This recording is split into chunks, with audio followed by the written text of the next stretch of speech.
Hey guys, welcome back to Vaddam Gameplay. So మనం ఈరోజు water kulfi అయితే కొనబోతున్నాం. సో మనం మీకు చెప్పాం ఆల్రెడీ వాటర్ కుల్ఫీ మన దాచనేసి ఇక్కడ 750 అయితే అయ్యింది.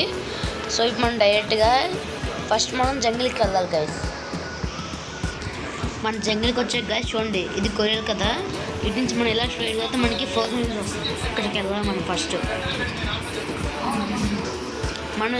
మన ఫ్రోజన్ హిల్స్కి వచ్చాక ఇగోండి గైస్ చూడండి, ఇలా బండిచ్చిన లాస్ట్లో ఇలా స్ట్రైట్కి వస్తే మనకి వేర్పూల్ అయితే ఉంటుంది. చూపిస్తా అండి, ఇదిగోండి. ఓకే, మనకి 3 రాక్స్ ఉన్నాయి కదా గైస్, అదే వేర్పూల్ వచ్చేసి మనం ఫస్ట్ అక్కడికి వెళ్ళాలి. ఓకే, మనం వాళ్ళకి వచ్చాక ఇక్కడ కృష్ణకి మనం ఇలాగ రావాలి. ఇలాగ వచ్చిన తర్వాత ఇగోండి ఇలా సన్లోకి వెళ్ళాలి గైస్. అది వెళ్ళి ఇగోండి ఇలా వెళ్ళాలి ఇటు సైడ్కి.